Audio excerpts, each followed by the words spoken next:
તો અવિભાજ્ય અવયવો, જો આપણને અવિભાજ્ય અવયવ આવડે તો અને તો જ આપણને શું આવડે, તો અને તો જ આપણને લસા અને ગુસા આવડે. એટલે ફરજિયાત આપણને અવિભાજ્ય અવયવ આવડવા પડે. તો અવિભાજ્ય અવયવ આપણને ક્યારે આવડે, તો આપણને ચાવીઓ આવડતી હોવી પડે. પછી અવિભાજ્ય સંખ્યાઓ આપણને આવડવી પડે ક્રમમાં 2, 3, 5, 7, 11, 13, 17, 19, 23, 31, 37, 41, 43 અને 47. આમ આપણને અવિભાજ્ય સંખ્યાઓ આટલી તો આપણને આવડવી જ પડે. ને હંમેશા ક્રમમાં જ અવિભાજ્ય સંખ્યાઓ વડે ભાગવા, પહેલાં 2 વડે ભાગવાના. જ્યાં સુધી 2 ભાગ ચાલે ત્યાં સુધી આગળ જવાનું નહીં. ન ચાલે પછી 3 પાસે જવાનું. 3થી ચાલતો હોય તો આગળ જવાનું નહીં. જ્યાં સુધી 3 ભાગ ચાલે છે ત્યાં સુધી 3 ભાગ ચલાવવાનો, પછી જ આગળ જવાનું. આ નિયમ યાદ રાખવાનો. હવે 24 છે. આ 24 ને તો 2ની ચાવી લાવવું પડે આપણને. જોવો તો હા, 2ની ચાવી લાવવું પડે, કારણ કે 2ની ચાવીમાં એકમનો અંક 2, 4, 6, 8 કે 0 હોય તો 2ની ચાવી લાવવું પડે. આ 4 છે એટલે 2ની ચાવી લાગવું પડશે, એટલે 2 લખવાના. જ્યારે પણ 2ની ચાવી લાગવું પડે એટલે એને અડધા કરી નાખવાના. તો આ 24ના અડધા 12 થાય. હજુ હવે 12ને પૂછવાનું કે 2ની ચાવી લાગવું પડશે, તો હા, એકમનો અંક 2 હોવાથી 2ની ચાવી લાગવું પડશે, એટલે 2 લખવાના. જ્યારે પણ 2ની ચાવી હોય એટલે ફરજિયાત આ સંખ્યાને અડધા કરી નાખવાના. તો અહીંયા આવશે 6.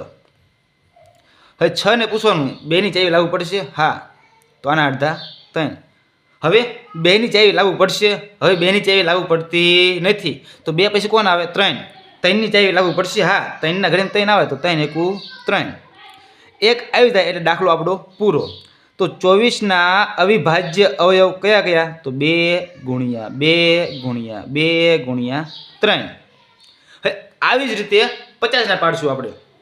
જો તમે 2 ભાગ ચાલશે, આ 2ની ચાવી લાગવું પડશે, હા. કેમ, તો 0 હોવાથી, એકમનો અંક 0 હોવાથી આ 2ની ચાવી લાગવું પડશે. તો આના અડધા 25. હવે 2ની ચાવી લાગવું પડશે, નહીં પડે. કેમ, એકમનો અંક 5 છે તો 2ની ચાવીમાં શું એકમનો અંક હોવો પડે, તો 0, 2, 4, 6 અને 8. આ એકમનો અંક 2, 4, 6, 8 કે 0 છે નહીં, એટલે 2ની ચાવી લાગવું પડશે નહીં. હવે 3ની ચાવી શું કહે છે, 3ની ચાવી તો આપેલ સંખ્યાનું શું કરશું, સરવાળો. તો 5 ને 2 7 થાય, તો 3ના ઘડિયામાં 7 આવતા નથી, એટલે 3ની ચાવી લાગવું પડશે નહીં. હવે 5ની ચાવી, હા, 5ની ચાવી લાગવું પડશે, કારણ કે એકમનો અંક 5 છે. તો કેટલો આવશે, 25 ભાગ્યા 5 કરો એટલે વચ્ચો કેટલા થાય, 25, એટલે 5 આવશે. હજુ 5 ભાગ ચાલશે, તો 5 એકુ 5, 1 આવી ગયો, દાખલો થઈ ગયો આપણો પૂરો. તો 50ના અવિભાજ્ય હવે શું પડ્યા, તો 2 ગુણ્યા 5 ગુણ્યા 5. આ થઈ ગયો આપણો જવાબ.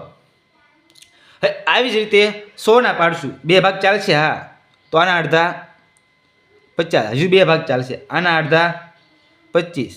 હવે 2 ભાગ ચાલશે નહીં, જો આગળ આવી ગયું. 2 ભાગ ચાલશે નહીં તો એની નહીં ચાલે, 5 ચાલશે, 55 ને 25 ને 5 એકુ 5. તો 100ના અવિભાજ્ય અવયવ શું પડશે, તો 2 ગુણ્યા 2 ગુણ્યા 5 ગુણ્યા 5. હવે 1000ના 2 ભાગ ચાલશે, હા, આના અડધા થાય 500. હજુ 2 ભાગ ચાલશે તો આના અડધા કેટલા થાય, તો 250. હજુ 2 ભાગ ચાલશે ને, હા, ચાલશે, તો આના અડધા કેટલા થાય, તો આના અડધા થાય 125. હવે બે ભાગ ચાલશે નહીં, 3 ભાગ ચાલશે, તો 5 ને 2 7, 7 ને 1 8, તો 3 પણ ભાગ ચાલશે નહીં, તો 5 ભાગ ચાલશે. 125 ભાગ્યા તમે 5 કરશો એટલે કેટલા આવશે, 5 દુ 10 ને 5 25, એટલે કેટલા આવશે, 25 આવશે. હજુ 5 ભાગ ચાલશે, તો 25 ને 25 ને 5 એકુ 5. આ થઈ ગયા 1000ના અવિભાજ્ય અવયવ. તો 2 ગુણ્યા 2 ગુણ્યા 2 ગુણ્યા 5 ગુણ્યા 5 ગુણ્યા 5. હવે 300ના અવિભાજ્ય અવયવ. 2 ભાગ ચાલશે, હા, તો આના અડધા કેટલા થાય, તો આના અડધા થાય 150.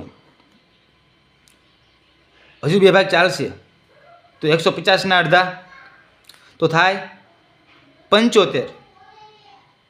હવે 2 ભાગ ચાલશે? હવે 2 ભાગ ચાલશે નહીં, 3 ભાગ ચાલશે. તો 7 ને 5 થાય 12, તો 3 ભાગ ચાલશે કારણ કે 3ના ઘડીએ 12 આવે છે. તો 3 દુ 6 અને 3 પંચું ને 15 એટલે 25 તેરી 75 થઈ ગયા. હવે 5 ભાગ ચાલશે, 5 25 ને 5 એકુ 5. તો 300ના અવિભાજ્ય હવે શું પડ્યા? તો 2 ગુણ્યા 2 ગુણ્યા 3 ગુણ્યા 5 ગુણ્યા 5. હવે 23ના અવિભાજ્ય અવયવ પડે. તો 23 અવિભાજ્ય સંખ્યા છે એટલે 23 એકુ 23. દાખલો પૂરો. જવાબ શું આવશે? 23 જ. હવે 34ના 2 ભાગ ચાલશે? હા, 2 ભાગ ચાલશે. તો આના અડધા 17, 17 34 થઈ ગયા ને. હવે 2 ભાગ ચાલશે નહીં, 3 નથી ચાલતો, 5 નથી ચાલતો, 7 11 13 અને 17. તો 17 એકુ 17. જ્યારે પણ અવિભાજ્ય સંખ્યા આવે એટલે 17 એકુ 17 કરી નાખવાનું. તો અહીં ક્યાં 23 એકુ 23 કરી નાખવાના.